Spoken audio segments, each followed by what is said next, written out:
رسوله الكريم اما بعد فاعوذ باللہ من الشیطان الرجیم بسم اللہ الرحمن الرحیم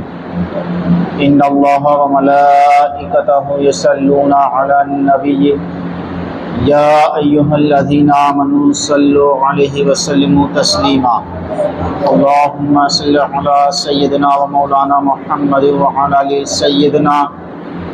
و مولانا محمد مبارک وسلم صلاۃ و سلاما علیک یا سیدی یا رسول اللہ وَإِذَا حُيِّيتُم بِتَحِيَّةٍ فَحَيُّوا بِأَحْسَنَ مِنْهَا أَوْ رُدُّوهَا إِنَّ اللَّهَ كَانَ عَلَى كُلِّ شَيْءٍ حَسِيبًا۔ اور جب تمہیں کوئی کسی لفظ سے سلام کرے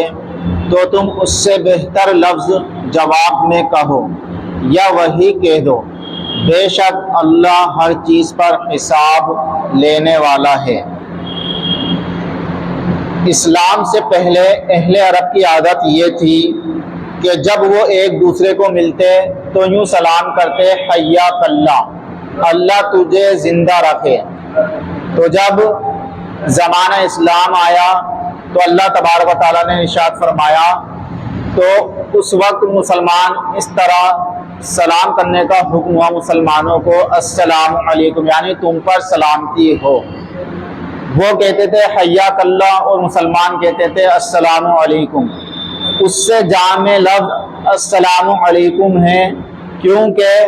جس پر سلامتی ہوگی وہ بلا شبہ زندہ ہوگا اور مصیبتوں آفتوں سے بچا ہوا ہوگا۔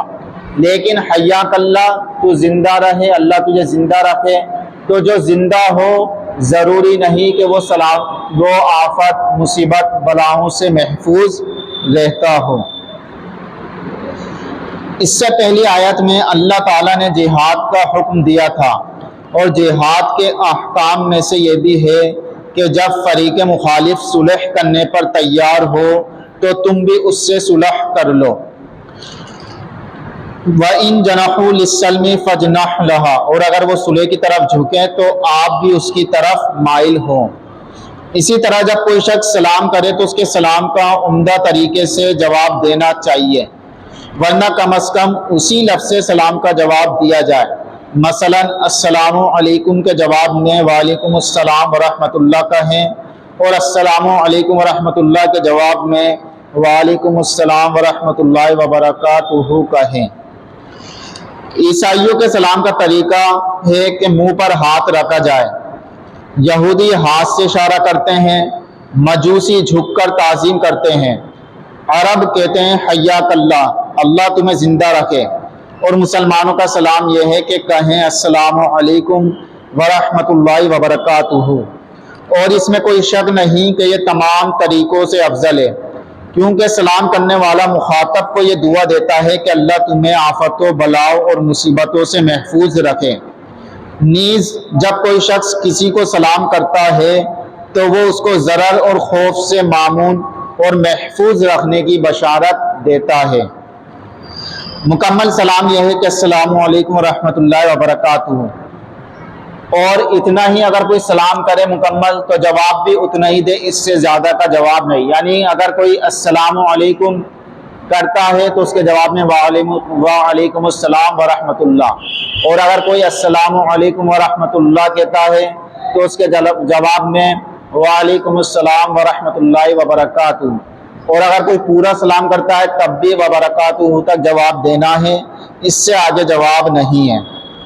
حضرت عبداللہ ابن عمرو بیان کرتے ہیں کہ ایک شخص نے نبی کریم صلی اللہ علیہ وسلم سے سوال کیا کہ اسلام کا کون سا وصف سب سے بہتر ہے؟ آپ نے فرمایا، تم کھانا کھلاؤ اور ہر مسلمان کو سلام کرو، چاہے تم اس کو پہچانتے ہو یا نہیں۔ حضرت ابو ہریرہ بیان کرتے ہیں کہ رسول اللہ صلی اللہ علیہ وسلم نے فرمایا، جب تک تم ایمان نہیں لاؤ گے جنت میں داخل نہیں ہوگے، اور جب تک تم ایک دوسرے سے محبت نہیں کرو گے تمہارا ایمان کامل نہیں ہوگا۔ کیا تم میں کوئی ایسی چیز نہ بتاؤں جس کے کرنے کے بعد تم ایک دوسرے سے محبت کرو؟ ایک دوسرے کو بکثرت سلام کیا کرو، کیونکہ اس سے آپس میں محبت بڑھتی ہے۔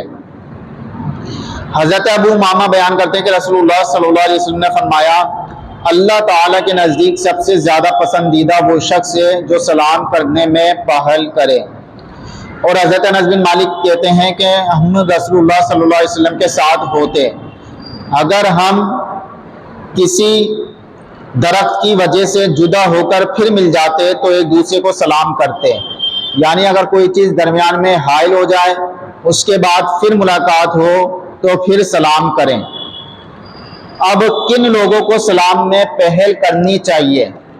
حضرت ابو ہریرہ بیان کرتے ہیں کہ رسول اللہ صلی اللہ علیہ وسلم نے فرمایا، سوار پیدل کو سلام کرے اور پیدل بیٹھے ہوئے کو سلام کرے اور کم لوگ زیادہ لوگوں کو سلام کریں۔ اور حضرت انس بیان کرتے ہیں کہ میں نبی کریم صلی اللہ علیہ وسلم کے ساتھ تھا، آپ کا بچوں کے پاس گزر ہوا تو آپ نے ان کو سلام کیا۔ اور حضرت ابو ہریرہ بیان کرتے ہیں کہ نبی کریم صلی اللہ علیہ وسلم نے فرمایا، چھوٹا بڑے کو سلام کرے، گزرنے والا بیٹھے ہوئے کو، اور کم لوگ زیادہ لوگوں کو سلام کریں۔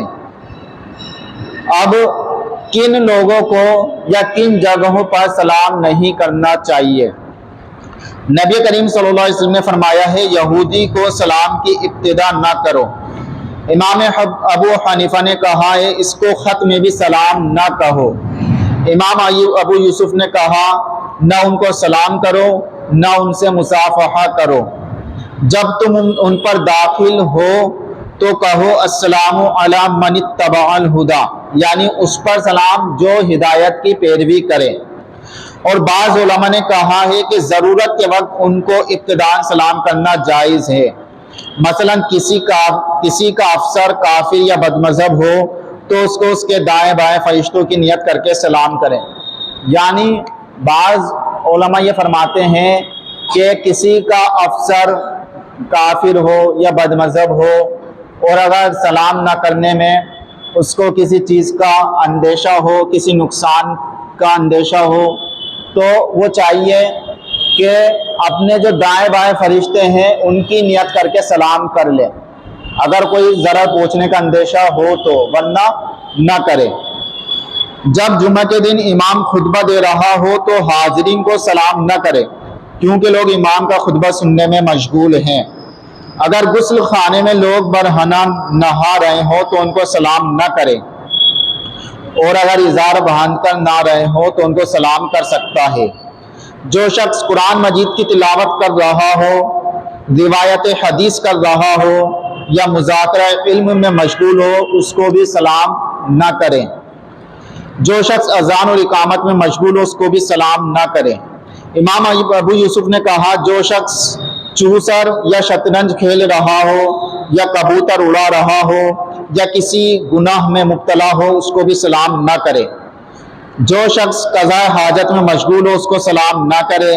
جو شخص گھر میں داخل ہو تو اپنی بیوی کو سلام کرے، اگر اس کے ساتھ کوئی اجنبی عورت ہو تو اس کو سلام نہ کرے۔ یعنی گھر میں داخل ہو تو بیوی کو بھی سلام کرے، یا بیوی گھر میں داخل ہو تو وہ اپنے شوہر کو سلام کرے۔ بوڑھی عورت ہو تو سلام کر سکتا ہے، اگر بوڑھی عورت نے سلام کیا ہے تو اس کے سلام کا جواب بھی دے دے، اور اگر کوئی جوان عورت سلام کرے تو اس کے سلام کا جواب بلند آواز سے نہ دے، آہستہ آواز سے، یعنی من میں دے لینے میں کوئی حرج نہیں ہے۔ درود شریف پڑھ، اللہم صلی علی سیدنا و مولانا محمد وعلی آل سیدنا مولانا محمد وبارک وسلم، صلاۃ و سلاما علیک یا سیدی یا رسول اللہ۔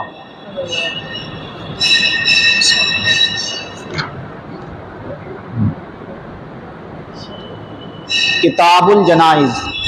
باب ما جاء فی الجنائز، ومن کان آخر کلامہ لا الہ الا اللہ، کہ جس شخص کا آخری کلام لا الہ الا اللہ ہو۔ قیل لوہب بن منبہ الیس لا الہ الا اللہ مفتاح الجنہ، قال بلی ولکن لیس مفتاح الا لہ اسنان، فإن جئت بمفتاح لہ اسنان فتح لک وإلا لم یفتح لک، کہ حضرت وہب بن منبہ سے کہا گیا کیا لا الہ الا اللہ جنت کی کنجی نہیں ہے، یعنی جو لا الہ الا اللہ کہے گا وہ جنت میں داخل نہیں ہوگا۔ قال، تو انہوں نے فرمایا بلا، کیوں نہیں، بے شک لا الہ الا اللہ جنت کی کنجی ہے، ولکن لیس مفتاح الا لہ اسنان، لیکن ہر کنجی کے دندانے ہوتے ہیں، یعنی جو بھی چابی ہوتی ہے وہ دندانے والی ہوتی ہے۔ فَإِن جِئْتَ بِمِفْتَاحٍ لَهُ أَسْنَانٌ، تو اگر تو دندانے والی چابی لے کر آئے گا، فُتِحَ لَكَ، تو تیرے لیے جنت کا دروازہ کھول دیا جائے گا، ورنہ نہیں کھولا جائے گا۔ یعنی کہہ رہے ہیں کہ جو بھی چابی ہوتی ہے اس کے دندانے ہوتے ہیں، بغیر دندانے والی چابی سے تالا نہیں کھلتا ہے۔ تو جنت کی چابی کے بھی دندانے، مراد یہ ہے کہ عبادت ہے، نبی کریم صلی اللہ تعالیٰ علیہ وسلم پر ایمان لانا ہے، اور اس طرح دوسری چیزیں۔ بے حقی نے حضرت معاذ بن جبل سے روایت کیا ہے کہ حضور اقدس صلی اللہ تعالیٰ علیہ وسلم نے جب انہیں یمن بھیجا تو فرمایا، اہل کتاب تمہارے پاس آئیں گے اور پوچھیں گے جنت کی کنجی کیا ہے، تو انہیں بتا دینا لا الہ الا اللہ کی گواہی ہے، لیکن یہ کنجی بے دندانے کے ہے، اگر دندانے والی کنجی لاؤ گے تو کھلے گی، ورنہ نہیں کھلے گی۔ یعنی لا الہ الا اللہ کی گواہی دینا یہ بغیر دندانے کی کنجی ہے، اس کے لیے کچھ اور چیزوں کا ہونا بھی ضروری ہے۔ دندانے سے مراد طاعت کی ادائیگی، یعنی اللہ تعالیٰ کی عبادت کی ادائیگی اور گناہوں سے بچنا ہے، اور مراد دخول اولی ہے، یعنی جو مومن ہوگا اور گناہ کبیرہ کا مرتکب ہوگا وہ اپنے گناہوں کی سزا بھوگتے بغیر جنت میں نہیں جائے گا، لیکن جو مومن گناہوں کا مرتکب نہ ہوگا وہ جہنم میں گئے بغیر جنت میں جائے گا۔ تو جس نے لا الہ الا اللہ محمد رسول اللہ صلی اللہ تعالی علیہ وسلم کی گواہی دی، وہ اگر گناہ گار ہے تو اپنی سزا بھگت کر جنت میں جائے گا، اور گناہ گار نہیں ہے تو جہنم میں جائے بغیر وہ جنت میں چلا جائے گا۔ خطاب یعنی یہ کلام اہل کتاب سے ہے۔ اہل کتاب موحد تھے، یعنی صرف اللہ کو مانتے تھے، لا الہ الا اللہ کی شہادت دیتے تھے، مگر وہ جنت کے نہ دخول اولی کے مستحق نہ ثانوی کے، یعنی نہ تو وہ بغیر حساب کتاب کے جنت میں جائیں گے، نہ اپنی گناہوں کی سزا بھگت کر جنت میں جائیں گے، وہ جنت میں جائیں گے ہی نہیں، اس لیے کہ وہ نہ تو حضور اقدس صلی اللہ علیہ وسلم کو رسول مانتے تھے، نہ اسلام کو حق مانتے تھے، نہ قرآن کو کتاب اللہ۔ اگر صرف اتنا ہی جواب دے کر چھوڑ دیا جاتا کہ جنت کی کنجی لا الہ الا اللہ کی گواہی ہے، تو انہیں چار آنکھیں ہو جاتی کہ مسلمانوں کے بقول ہم بھی جنتی ہیں۔ ان کے وسوسے کو دور کرنے کے لیے ارشاد فرمایا کہ ہر کنجی کے دندانے ہیں، بے دندانے کی کنجی بیکار ہے۔ اب ان دندانوں کی تفسیر میں کہا جا سکتا ہے، یعنی وہ دندانے کیا ہیں، تو حضور اقدس صلی اللہ علیہ وسلم کی رسالت کی اور اسلام کی حقانیت کی اور قرآن کریم کے کتاب اللہ ہونے کی تصدیق ہے، یعنی نبی صلی اللہ علیہ وسلم کو اللہ کا رسول مانے، قرآن کو اللہ کی کتاب مانے اور اسلام کو حق مانے۔ قابل غور یہ ہے کہ دندانے کنجی کی ماہیت میں داخل ہیں۔ ٹھیک ہے، اب آگے ہے کہ حضرت ابی ذر سے روایت قال قال رسول اللہ صلی اللہ علیہ وسلم آتانی آتی من ربی، کہ نبی کریم صلی اللہ تعالیٰ علیہ وسلم نے ارشاد فرمایا کہ میرے پاس میرے رب کی جانب سے کوئی آنے والا آیا، فاخبرنی او قال بشرنی، تو انہیں مجھے خبر دی یا مجھے خوشخبری دی، انہ من مات من امتی لا یشرک باللہ شیئا، کہ میری امت میں سے جو شخص مر گیا اس حال میں کہ وہ اللہ کے ساتھ کسی کو شریک نہیں ٹھہراتا تھا، دخل الجنہ، تو وہ جنت میں داخل ہوگا۔ فقلت، وہ کہتے ہیں میں نے کہا وَإِن زَنَا وَإِن سَرَقَ، اگرچہ وہ زنا کرے اور چوری کرے، وقال وَإِن زَنَا وَإِن سَرَقَ، اگرچہ وہ زنا کرے چوری کرے تب بھی وہ جنت میں داخل ہوگا، یعنی اپنے گناہوں کی سزا بھگت کر جنت میں داخل ہوگا۔ اور فرمایا من مات یشرک باللہ دخل النار وقلت انا من مات لا یشرک باللہ شیئا دخل الجنہ، کہ جو شخص اس حال میں مرا کہ وہ اللہ کے ساتھ کسی کو شریک ٹھہراتا تھا تو وہ جہنم میں داخل ہوگا۔ اور راوی کہتے ہیں کہ میں نے کہا من ماتا، اور جو اس حال میں مرا کہ وہ اللہ کے ساتھ کسی کو شریک نہیں ٹھہراتا تھا تو وہ جنت میں داخل ہوگا۔ تو اس سے معلوم ہوا کہ گناہ گار کوئی بھی ہو، اگر وہ اللہ کے ساتھ کسی کو شریک نہیں ٹھہراتا تھا تو وہ اپنے گناہوں کی سزا بھگت کر جنت میں جائے گا،